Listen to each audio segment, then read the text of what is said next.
వరి పండించే రైతుకి ప్రతి దశలో కూడా శత్రువులు ఎదురవుతారు.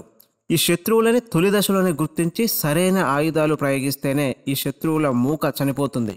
ఈ శత్రువులు ఎవరో కాదు, పంటకి సోకే రోగాలు, తెగుళ్ళు. పంటకి శత్రువులంటే దాదాపుగా మనకి కూడా శత్రువులే. ఈ శత్రువులలో మరీ ముఖ్యంగా పాంపొడ తెగులు, కాండం తొలుచు పురుగు, అదేనండి తెల్లకంకి, ఆ తర్వాత సుడిదోమ, ఇవే ప్రధాన శత్రువులు. ఈరోజు ఈ శత్రువులలో ఒక శత్రువు గురించి మాట్లాడుకొని ఆయన్ని ఎలా ఎదిరించాలో తెలుసుకుందాం. ఈరోజు ఈ వీడియోలో మనం తెలుసుకోబోయే శత్రువు, ఎదిరించాల్సిన శత్రువు పాంపొడ తెగులు. ఇది తొలి దశలో చిన్న మచ్చగా మొదలై ఆ తర్వాత పోటాకు వరకు పాకి ఆఖరికి కంకిని కూడా వదిలిపెట్టుకోకుండా పిప్పి చేస్తుంది. వరి పంటలో మొదటి 30 రోజులు దాటిన తర్వాత రైతు అలర్ట్గా ఉండాలి. పంటని పరిశీలిస్తూ ఏమైనా తెగుళ్ళు, రోగాలు అటాక్ చేస్తున్నాయనేది గమనించాలి. పాంపొడ తెగులు అనేది వరి మొదల నుంచి మొదలవుతుంది. భూమిలో ఉండే ఈ శిలీంధ్రం మొదట మొదళ్ళకి సోకుతుంది, ఆ తర్వాత పైదాకా పాకుతుంది. పాంపొడ తెగులు ముదిరిందంటే పంటలో 30 నుంచి 50% నష్టపోవాల్సి వస్తుంది. అంత డేంజరస్ ఈ తెగులు.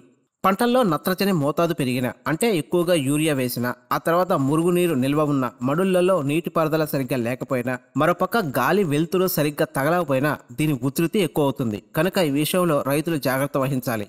సరే, పాంపొడ తెగులు గురించి ఇంట్రొడక్షన్ బాగానే ఉంది, కానీ దీన్ని ఎలా నివారించాలి, దీన్ని ఎలా ఎదుర్కోవాలి, ఎటువంటి మందులు స్ప్రే చేసుకోవాలి అనే విషయం అయితే ఇప్పుడు తెలుసుకుందాం.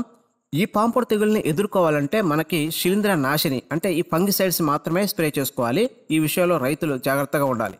పాంపొడ తెగుల్ని పంట పొలం నుంచి తరిమి కొట్టాలంటే థైఫ్లూజమైడ్ అనే టెక్నికల్తో తయారు చేసిన తెగుళ్ళ మందులు చాలా బాగా పనిచేస్తాయి. ఇక ఈ టెక్నికల్తో తయారు చేయబడిన మొదటి మందు విషయానికి వస్తే పల్సర్. ఇదైతే ఎకరానికి 150 ml స్ప్రే చేసుకోవాలి. ఇక ఇదే టెక్నికల్తో తయారు చేయబడిన మరో మందు వ్యాగన్. ఇదైతే ఎకరానికి ఒక 150 ml స్ప్రే చేసుకోవాలి. థైఫ్లూజమైడ్ అనే టెక్నికల్తో తయారు చేయబడిన తెగుళ్ళ మందులు ప్రజెంట్ మార్కెట్లో అన్ని చోట్ల అయితే దొరకట్లేదు. ఒకవేళ ఈ థైఫ్లూజమైడ్ అనే టెక్నికల్తో తయారు చేయబడిన తెగుళ్ళ మందులు దొరికితే ఖచ్చితంగా అదే స్ప్రే చేసుకోండి. ఆ తర్వాత 2 టెక్నికల్స్ని కలిపి తయారు చేయబడిన తెగులు మందు విషయానికి వస్తే అందులో ముఖ్యంగా సింజెంటా కంపెనీలో రిఫ్లెక్ట్ టాప్ అనే తెగులు మందు అయితే ఎక్సలెంట్గా పనిచేస్తుంది. ఇది ప్రత్యేకంగా పాంపొడ తెగులు కోసమే తయారు చేశారు.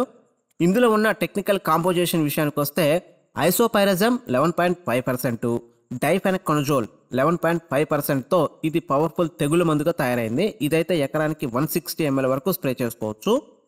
మరో టెక్నికల్ కాంబినేషన్ విషయానికి వస్తే ప్రాపికొనజోలు, అదేవిధంగా ట్రైసైక్లోజోల్ కలిపి మనకి ఫిలియా అనే ఒక తెగులు మందు తయారు చేశారు.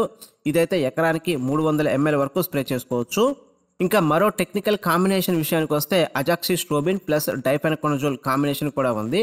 దీన్ని అమిస్టా టాప్తో పిలుస్తారు. ఇది కూడా ఎకరానికి 200 ml వరకు స్ప్రే చేసుకోవచ్చు.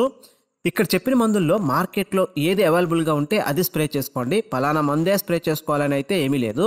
ఇప్పుడు చెప్పిన మందులైనా, ఆ తర్వాత పాంపొడ తెగులుకు సంబంధించి అయినా ఏమైనా డౌట్స్ ఉంటే కామెంట్ బాక్స్లో తెలియజేయండి. Thanks for watching.